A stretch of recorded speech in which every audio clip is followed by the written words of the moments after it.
शान्ताकारं भुजगशयनं पद्मनाभं सुरेशं विश्वाधारं गगनसदृशं मेघवर्णं शुभांगं लक्ष्मीकान्तं कमलनयनं योगिभिध्यानगम्यं वन्दे विष्णुं भवभयहरं सर्वलोकैकनाथं। राधे राधे मेरे प्यारे भाइयों बहनों माताओं व बंधुओं, संस्कार की बातें चैनल में आपका स्वागत है। बंधुओं, आज मैं आपको श्रवण करवाने जा रही हूँ परिवर्तनी एकादशी व्रत कथा, पूरन पूजा विधि और महत्व क्या है। इस एकादशी का व्रत करने से मनुष्य को किस पुण्य की प्राप्ति होती है। बंधुओं, यदि आपने YouTube चैनल संस्कार की बातें अब तक सब्सक्राइब नहीं किया तो जरूर करें और बेल आइकन दबाना ना भूलें, ताकि आपको हमारी आने वाली सभी वीडियोस की जानकारी सबसे पहले हो सके। बंधुओं, जो कोई भी परिवर्तनी एकादशी का व्रत करते हैं वे सभी पापों से मुक्त होकर स्वर्ग में जाते हैं और चंद्रमा के समान प्रकाशित होते हैं और यश पाते हैं। जो इस पाप नाशक कथा को पढ़ते या सुनते हैं उन्हें 1000 अश्वमेध यज्ञ का फल प्राप्त होता है। बंधुओं, भादो मास के शुक्ल पक्ष की 11 तिथि को परिवर्तनी एकादशी का व्रत किया जाता है। इसे परिवर्तनी एकादशी क्यों कहा जाता है? आप सभी जानते हैं, भगवान विष्णु 4 महीनों के लिए क्षीर सागर में शयन करते हैं और सिर्फ एक दिन अपनी करवट बदलते हैं। भगवान विष्णु के द्वारा जो करवट बदली गई वो परिवर्तनी एकादशी के दिन ही पलटी गई। इसी वजह से इस एकादशी का नाम परिवर्तनी एकादशी पड़ा। बंधुओं, परिवर्तनी एकादशी को वामन एकादशी, जल झूलनी एकादशी और डोल 11 भी कहा जाता है। बंधुओं, एकादशी का व्रत करने वाले सभी मनुष्यों के सभी पाप समाप्त हो जाते हैं, क्योंकि हर मनुष्य से जाने अनजाने में अनेक पाप होते रहते हैं। जो कोई एकादशी का व्रत करता है उसके सभी पापों का अंत हो जाता है। उसके घर में कभी भी धन संपदा की कमी नहीं रहती।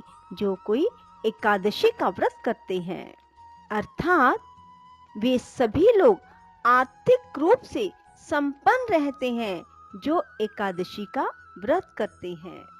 बंधुओं, एकादशी तिथि को प्रातःकाल जल्दी उठे, स्नान आदि से निवृत्त होकर भगवान विष्णु के समक्ष खड़े होकर दाहिने हाथ में जल और फूल लेकर संकल्प लें, हे भगवान विष्णु, मैं आज परिवर्तनी एकादशी के दिन व्रत कर रहा हूँ या कर रही हूँ।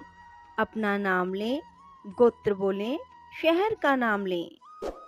मेरा व्रत बिना किसी विघ्न बाधा के संपन्न करना और मेरी मनोकामना पूरी करना। अपनी मनोकामना भगवान विष्णु के समक्ष रखें। फिर जो जल है वो भगवान के समक्ष छोड़ दें। भगवान विष्णु का षोडशोपचार पूजा करें। भगवान विष्णु को फल, फूल, तुलसी दल अर्पित करें और शुद्ध घी का दीपक जलाएं। सारा दिन भगवान विष्णु की कथा सुनने में, गर्भ गीता सुनने में, गजेंद्र मोक्ष की कथा सुनने में, श्रीमद् भागवत गीता सुनने में ही बिताएं और भगवान विष्णु के नाम स्मरण करते रहें। रात को भगवान के समक्ष शुद्ध घी का दीपक जलाएं और जागरण करें। ऐसा करने से आपका व्रत संपन्न होगा और भगवान आपके सभी मनोरथ पूर्ण करेंगे। अगले दिन व्रत का पारण करने के बाद अगले दिन ब्राह्मणों को भोजन खिलाएं और फिर व्रत का पारण करें। बंधुओं, अब मैं आपको सुनाऊंगी परिवर्तनी एकादशी व्रत कथा। बोलो विष्णु भगवान की जय हो। युधिष्ठिर कहने लगे, हे भगवान, भाद्रपद शुक्ल एकादशी का क्या नाम है, इसकी विधि तथा इसका महात्म कृपा कर कहिए। तब भगवान श्री कृष्ण कहने लगे, इस पुण्य, स्वर्ग और मोक्ष को देने वाली तथा सब पापों का नाश करने वाली उत्तम वामन एकादशी का महात्म मैं तुमसे कहता हूँ, तुम ध्यान पूर्वक सुनो। यह पद्मा परिवर्तनी एकादशी जयंती एकादशी भी कहलाती है। इसका यज्ञ करने से वाजपेयी यज्ञ का फल प्राप्त होता है, अर्थात इस व्रत को करने से वाजपेयी यज्ञ का फल प्राप्त होता है। पापियों के पाप नाश करने के लिए इससे बढ़कर कोई उपाय नहीं। जो मनुष्य इस एकादशी के दिन मेरी वामन रूप में पूजा करते हैं, उससे तीनों लोग पूज्य होते हैं। अतः मोक्ष की इच्छा करने वाले मनुष्य इस व्रत को अवश्य करें। जो कमल नयन भगवान का कमल से पूजन करते हैं, वे अवश्य भगवान के समीप जाते हैं। जिसने भाद्रपद शुक्ल एकादशी को व्रत और पूजन किया, उसने ब्रह्मा विष्णु सहित तीनों लोकों का पूजन किया। अतः हरिवासर अर्थात एकादशी का व्रत अवश्य करना चाहिए। इस दिन भगवान करवट लेते हैं, इसलिए इसको परिवर्तनी एकादशी भी कहते हैं। भगवान के वचन सुनकर युधिष्ठिर बोले, हे भगवान, मुझे अति संदेह हो रहा है कि आप किस प्रकार सोते और करवट लेते हैं। किस तरह राजा बलि को बांधा और वामन रूप रखकर क्या क्या लीलाएं की।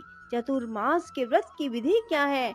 आपके शयन करने पर मनुष्य का क्या कर्तव्य है, सो आप सब मुझे विस्तार पूर्वक बताइए। श्री कृष्ण कहने लगे, हे राजन, अब आप सब पापों को नष्ट करने वाली कथा का श्रवण करें। त्रेता युग में बलि नामक एक दैत्य था। वह मेरा परम भक्त था। विविध प्रकार के वेद सूक्तों से मेरा पूजन किया करता था और नित्य ही ब्राह्मणों का पूजन तथा यज्ञ के आयोजन करता था। लेकिन इंद्र से द्वेष के कारण उसने इंद्रलोक और सभी देवताओं को जीत लिया। इस कारण सभी देवता एकत्र होकर सोच विचार कर भगवान के पास गए। बृहस्पति सहित इंद्रादिक देवता प्रभु के निकट जाकर और नतमस्तक होकर वेद मंत्रों द्वारा भगवान का पूजन और स्तुति करने लगे। अतः मैंने वामन रूप धारण करके 5वां अवतार लिया और फिर अत्यंत तेजस्वी रूप से राजा बलि को जीत लिया। इतनी वार्ता सुनकर राजा युधिष्ठिर बोले, हे जनार्दन, आपने वामन रूप धारण करके उस महाबली दैत्य को किस प्रकार जीता। श्री कृष्ण कहने लगे, मैंने वामन रूपधारी ब्रह्मचारी बलि से 3 पग भूमि की याचना करते हुए कहा, ये मुझको 3 लोक के समान है और हे राजन, यह तुमको अवश्य ही देनी होगी। राजा बलि ने इसे तुच्छ याचना समझकर 3 पग भूमि का संकल्प मुझको दे दिया। मैंने अपने त्रिविक्रम रूप को बढ़ाकर यहाँ तक कि भूलोक में पद, भुवरलोक में जंघा, स्वर्गलोक में कमर, महलोक में पेट, जनलोक में हृदय, यमलोक में कंठ की स्थापना कर सत्यलोक में मुख, उसके ऊपर मस्तक स्थापित किया। सूर्य, चंद्रमा आदि सब ग्रह, गण, योग, नक्षत्र, इंद्रादिक देवता, शेष आदि सब नाग गणों ने विविध प्रकार से वेद सूक्तों से प्रार्थना की। तब मैंने राजा बलि का हाथ पकड़कर कहा, हे राजन, एक पद से पृथ्वी, दूसरे से स्वर्गलोक पूर्ण हो गए। अब तीसरा पग कहाँ रखूं? तब बलि ने अपना सिर झुका लिया। मैंने अपना पैर उसके मस्तक पर रख दिया, जिससे मेरा वह भगत पाताल को चला गया। फिर उसकी विनती और नम्रता को देखकर मैंने कहा, हे बलि, मैं सदैव तुम्हारे निकट ही रहूंगा। विरोचन पुत्र बलि से कहने पर भाद्रपद शुक्ल एकादशी के दिन बलि के आश्रम पर मेरी मूर्ति स्थापित हुई। इसी प्रकार दूसरे क्षीर सागर में शेषनाग के पृष्ठ पर हुई। हे राजन, इस एकादशी को भगवान शयन करते हुए करवट लेते हैं, इसलिए तीनों लोकों के स्वामी भगवान विष्णु का उस दिन पूजन करना चाहिए। उस दिन तांबा, चांदी, चावल और दही का दान करना उचित है। रात्रि को जागरण अवश्य करना चाहिए। जो विधि पूर्वक इस एकादशी का व्रत करते हैं, वे सब पापों से मुक्त होकर स्वर्ग में जाकर चंद्रमा के समान प्रकाशित होते हैं और यश पाते हैं। जो पाप नाशक इस कथा को पढ़ते या सुनते हैं, उनको 1000 अश्वमेध का फल प्राप्त होता है। बोलो विष्णु भगवान की जय हो। राधे राधे। जय श्री कृष्णा। बंधुओं, यदि आपको हमारी वीडियो पसंद आए तो इसे लाइक करने के साथ साथ शेयर अवश्य करना और कमेंट बॉक्स में राधे राधे लिखना ना भूलना।